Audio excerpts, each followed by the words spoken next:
Hey everyone, Anthony Fantano here, internet's busiest music nerd, and it's time for a track review of the new Arcade Fire song, Reflektor. Arcade Fire, Canadian art pop, indie rock, chamber pop outfit hailing from Canada, Grammy Award winning. As you may already know, I loved their last full-length album, The Suburbs. I enjoyed their previous two full-length albums quite a bit as well.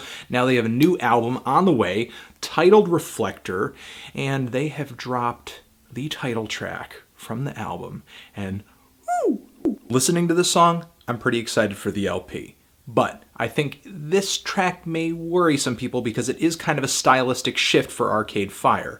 Now, some people were kind of disappointed in the stylistic shift that went on their last full-length album, especially the very prevalent Bruce Springsteen influence that came through on a lot of tracks. Didn't necessarily ruin the album for me, but some people are kind of hesitant when it comes to jumping into the whole change thing, and this track definitely brings a bit of that with a strong disco influence. The band kicks this track off with a very nocturnal bass line and drum beat with some hand percussion in there too. Feels kind of like a loop as far as the hand percussion goes. I didn't really see the appeal of what Arcade Fire was doing toward the beginning of this track. I wasn't really seeing the band's take on this genre. It just kind of felt like a generic reinterpretation, maybe with a slightly moodier edge. However, as the track progressed, and it didn't take that long because I think the first huge peak of instrumentation that comes off really tense is around the 3-minute, 30-second mark on this song.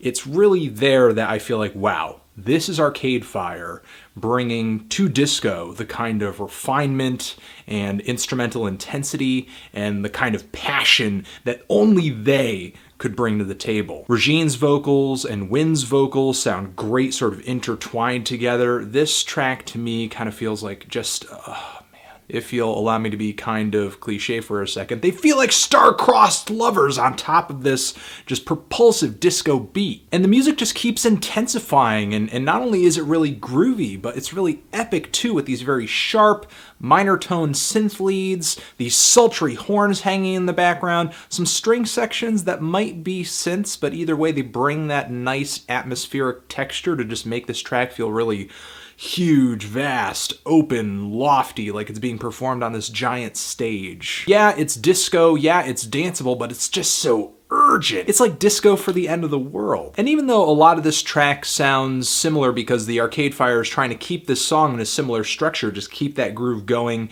keep the pace of this track going because it is a dance song, I feel like the various waves of instrumentation, there's a point when, like I said, at the 3:30 mark where everything just kind of hangs, it's a little tense. There's a moment of explosion after that where we hear a little bit of backing vocals from David Bowie himself. Toward the back end of the track is when I feel like a lot of the backing instrumentation really starts interjecting, adding to the funkiness of the song. It's a track that, in my opinion, is just super, super sexy, emotional, and fiery. It's got me pretty excited for this LP, actually maybe a little bit more than the track The Suburbs did before the release of The Suburbs. And if I am not mistaken, this album's actually coming out on my birthday, October 28th, so that will be quite the gift. If you've given this track a listen, what did you think of it? Did you love it? Did you hate it? Why? Do you enjoy this disco, this dance direction that the Arcade Fire is going in with this track? I will say that even if you are disappointed, just like the Arcade Fire's last album, there were a few songs that kind of stuck out stylistically, were maybe a little bit poppier, maybe had a little bit more punch to them, a little bit more of a wider appeal, and maybe this song will fall into that category when we actually do get the full-length Reflektor. I kind of see it being a stretch of the imagination to have every single song on that album having a disco vibe, having a dance vibe to it. Even though I do think the band pulls it off really well on this release. Transition. Thank you for watching the Arcade Fire Reflektor single. Yeah! Forever. Hey buddy, did you hear the news? It's track reviews. Track reviews.